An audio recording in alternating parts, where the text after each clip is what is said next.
የማህበራዊ መሰረት ይዞ በሚዋቀሩ እድር ተቋማት የተጀመሩ ሰው ተኮር በጎ ተግባራት ተጠናክረው ሊቀጥሉ እንደሚገባ የወላይታ ሶዶ ከተማ ከንቲባ ወይዘሮ ታገኝ ኃይለ ማርያም አሳሰቡ።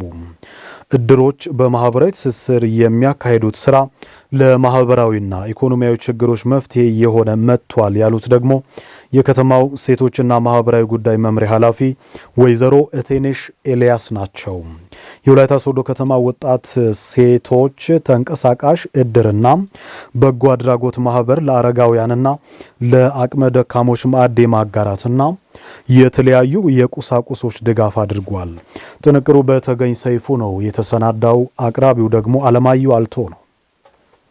ከተቋቋመ 9 ዓመት ዕድሜ ያስቆጠረው ይህ ወጣት ሴቶች ተንቀሳቃሽ እድርና በጎ አድራጎት ያኔ ሲመሰረት በ12 ሰዎች ብቻ ነበር። 60 የሚሆኑ ጧሪ ቀባሪ የሌላቸው አረጋውያንን አቅፎ እየደገፈ የሚገኘው ይህ እድር በጎዳና የወደቁ ብሎም ከቤተሰቦቻቸው ጋር እያሉም ለመማርና ሰርተው ለመለወጥ አቅም የሌላቸው ልጆችን በማስተማርና የስራ ዕድሎችንም በመፍጠር እየሰራ ዓመታትን አስቆጥሯል። በጎዳና ላይ ያሉ ህፃናትን ከአደንዛዥ እጽ ከተለያየ ነገር በሱስ ተጠምቆ ያሉትን የምክር አገልግሎት በመስጠት በማስተማር ማታ ወጥተን ምናልባት እንዳይሰማቸው በማለት የሚሰበሰቡልንም ማታ ስለሆነ ማታ ወጥተን የምክር አገልግሎት በቋሚነት ደግሞ ትምህርት እየሰጠናቸው ራሳቸውን ከሱስ ያገገሙልንን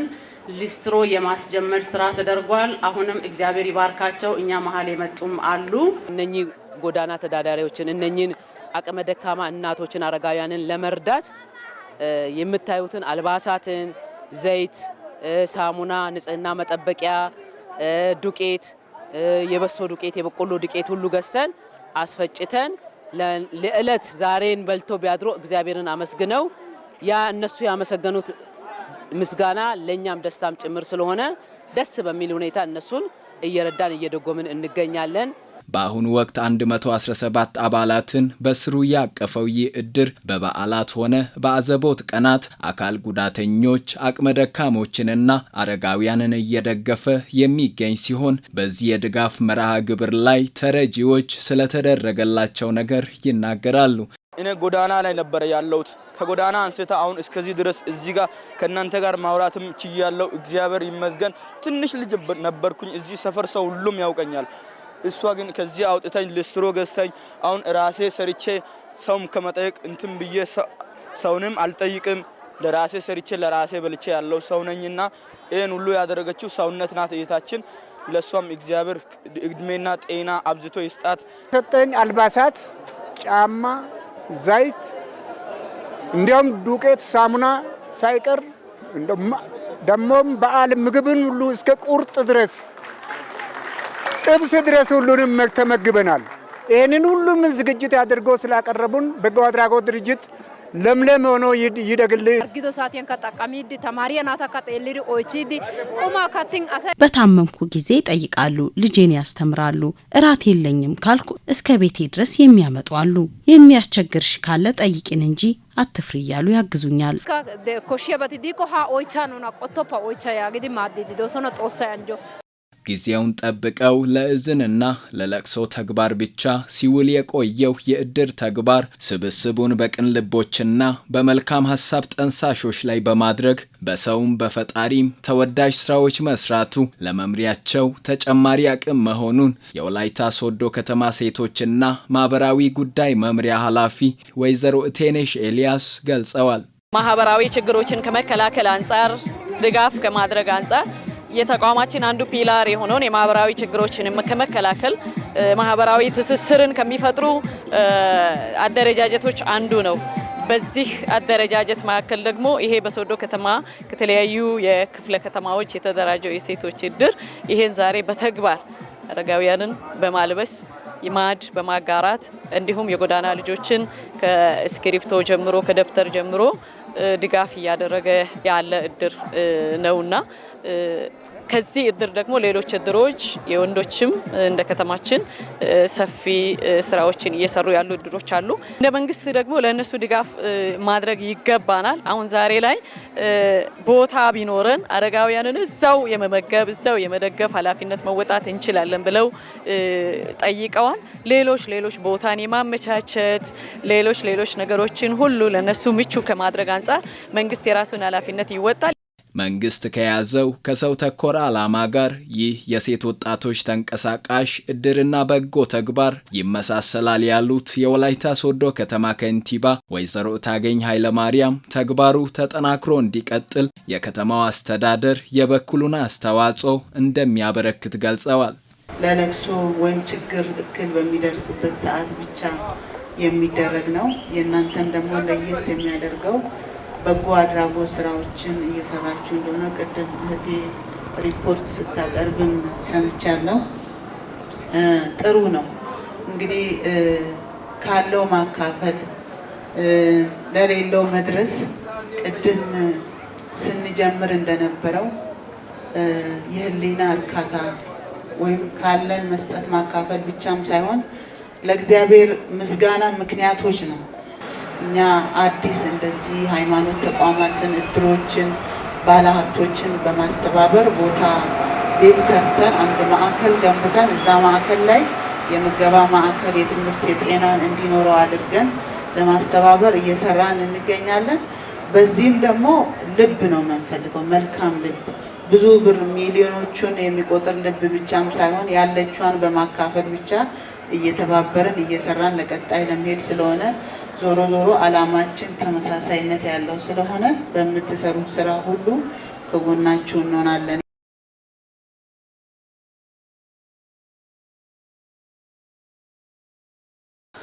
ከፍተኛ የትምህርት ተቋማት ኢተገማች የሆነውን የዓለም ሁኔታ ታሳቢ ያደረገ ቴክኖሎጂን በሁሉም ዘርፍ መጠቀም የሚችል ሰው ኃይል ለማፍራት ሊሰሩ ይገባል አለ የደቡብ ኢትዮጵያ ክልል ሳይንስና ኢኖቬሽን ቴክኖሎጂ ቢሮ።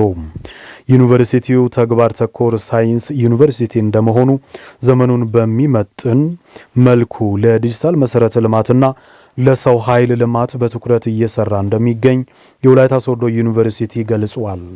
በኢትዮጵያ ዲጂታል ስትራቴጂ ዙሪያ ለከፍተኛ የትምህርት ተቋማት መምህራንና ባለድርሻ አካላት በወላይታ ሶዶ ዩኒቨርሲቲ ስልጠና ተሰጥቷል።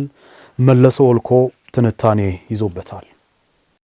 የኢትዮጵያ ዲጂታል ስትራቴጂ 2030 በማስመልከት ከወላይታ ሶዶ፣ ድላ፣ አርባ ምንጭ፣ ጂንካና ከወራቤ ዩኒቨርሲቲዎች ለተወጣጡ የሳይንስና ቴክኖሎጂ መምህራንና ባለድርሻ አካላት በወላይታ ሶዶ ዩኒቨርሲቲ ስልጠና ተሰጥተዋል። በስፍራው ተገኝተው መልእክት ያስተላለፉት የደቡብ ኢትዮጵያ ክልል ኢኖቬሽንና ቴክኖሎጂ ቢሮ ኃላፊ ዶክተር ቦጋሌ ቦሻ ኢተጋማች የሆነውን ዓለም አቀፋዊ ሁኔታ ታሳቢ ባደረገ መልኩ ህዝቡ ቴክኖሎጂውን እንዲጠቀም ማድረግ ከፍተኛ የትምህርት ተቋማት ሚናቸውን መወጣት አለባቸው ብለዋል።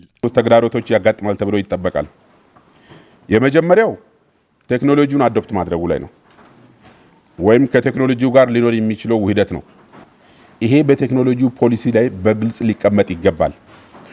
ሁለተኛውና ትልቁ ችግር ሊሆን የሚችለው ሳይበር ሴኩሪቲ ነው። የገንዘብ ዝውውር ስርዓትን ሀክ የማድረግ ጉዳይ አብረው ይመጣል። የቴክኖሎጂ ፖሊሲ ሚቲጌሽን አማራጮቹን ካላስቀመጥ ነው ተጋላጭ የመሆን ጉዳይ አብረው ይመጣል። ይሄ አንዱ ክሪቲካሊ ማሰብ ያለበት የዲጂታል 2030 ፕሮግራሞች አካል አንዱ እሱ ነው። የዲጂታል ቴክኖሎጂ በሀገራችን ኢኮኖሚ ትልቅ አሻራ እያሳረፈ በመሆኑ በበጀት ዓመቱ ከ2 ትሪሊዮን ብር በላይ ከእጅ ንክኪ ውጪ የንግድ ዝውውር በማድረግ 102 ቢሊዮን ብር ለመንግስት ገቢ መሰብሰቡን ዶክተር ቦጋሌ አክለው ገልጸዋል።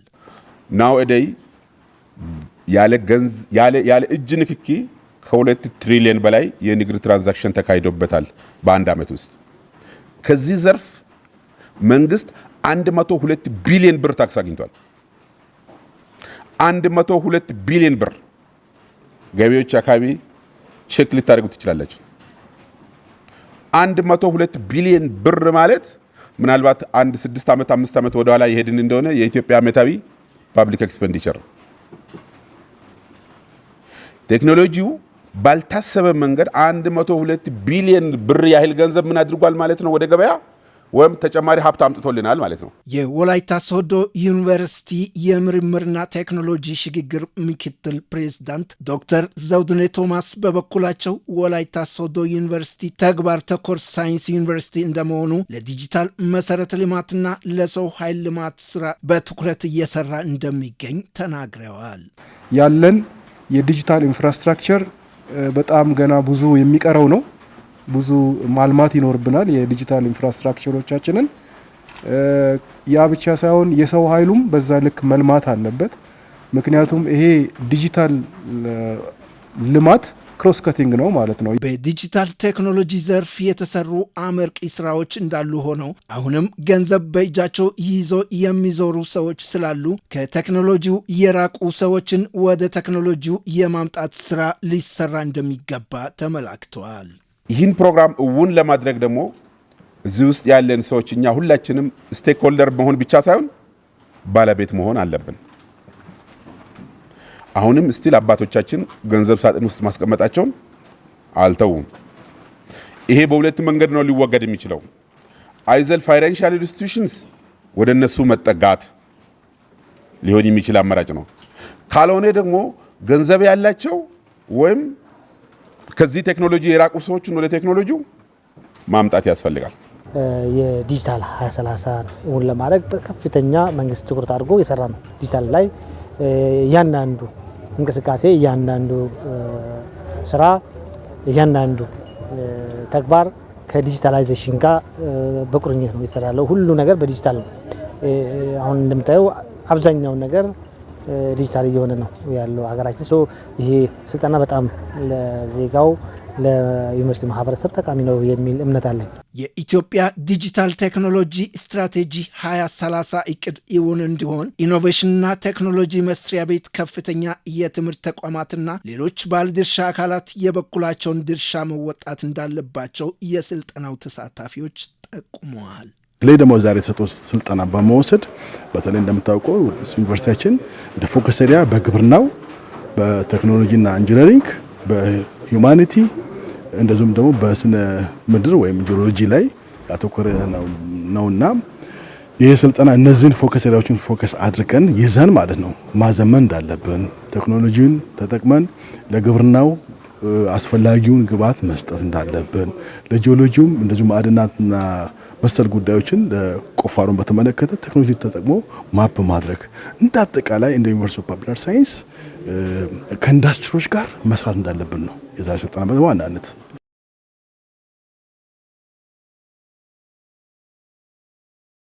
ቅድመ ምርጫና ድህረ ምርጫ ወቅት የአካባቢውን ሰላምና ጸጥታ በማስከበር የምርጫውን ሰላማዊነትና ዲሞክራሲያዊነት እንዲረጋገጥ ኃላፊነቱን እየተወጣ መሆኑን የኪንዶ ዲዳይ ወረዳ ሰላምና ጸጥታ ጽሕፈት ቤት አስታወቀ። የሰባተኛው ጠቅላላ ምርጫ ወቅት የአካባቢው ሰላምና ጸጥታ ለማስከበር ህብረተሰቡን ማሳተፍና ግንዛቤ የማስጨበጥ ስራም እየተከናወነ መሆኑም ተመላክቷል። ዝርዝር አለን። የአካባቢውን ሰላምና ጸጥታ ማስከበር ከምንም በላይ ቅድሚያ ሊሰጠው የሚገባ ጉዳይ ነው። የሰባተኛ ጠቅላላ ምርጫ ወቅት የአካባቢውን ሰላምና ጸጥታ ለማስከበር ህብረተሰቡ ጉልህ ሚና በመኖሩ የአካባቢው ህብረተሰብ የራሱን ድርሻ እንዲወጣ የግንዛቤ ማስጨበጫ ስራ በትኩረት እየተከናወነ መሆኑን የኪንዶ ዲዳይ ወረዳ አስተዳዳሪ አቶ አበበ ዋኬ ገልጸዋል። ምንም አይነት የጸጥታ ችግር እንዳይፈጠር ሁሉም ዜጋ ተፎካካሪ ፓርቲ ጨምሮ መንግስትን ጨምሮ የጸጥታ አካል ጨምሮ ወጣቱም አርሶ አደሩም ሴቱም በየማህበራዊ መሰረት ስለ ጸጥታ ስለ ሰላም የራሴ ነው ብሎ ሰላም የራሴ ነው፣ ሰላም ባለበት ሁሉ ነገር አለ። ምርጫ ማካሄድ የሚቻለው ጠንካራ ሀገር መንግስት መመስረት የሚቻለው ሰላም ባለበት በሚደረግ ፉክክር ነው፣ ሰላማዊ በሆነ ፉክክር ነው በሚለው የምርጫ ስነ ስርዓት አክብሮ ማንም ዜጋ ምርጫውን እንዲያከናውን የሚለው ስልጠና ሁሉ በምርጫ ቦርድ አማካኝነት ተሰጥቶ ሁሉም የተዘጋጀበት ሁኔታ አለ።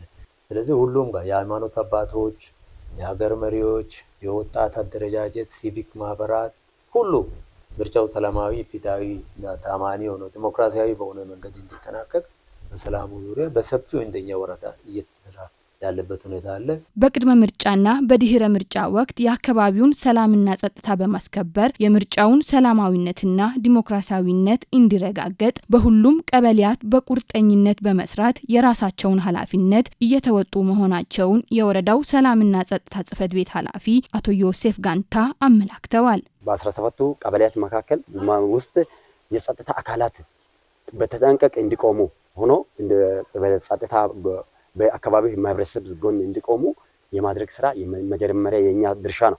ሁለተኛው አካባቢን ነፃ የማድረግ ከማንኛውም አይነት ችግር፣ ከማንኛውም አይነት ፖለቲካ ሴራ፣ ከማንኛውም አይነት ሌላ ፖለቲካ ጦስ እንዳይፈጠር አካባቢ ሰላማዊ ሆኖ እንዲጠበቅ ከኛ ይጠበቃል ማለት ነው።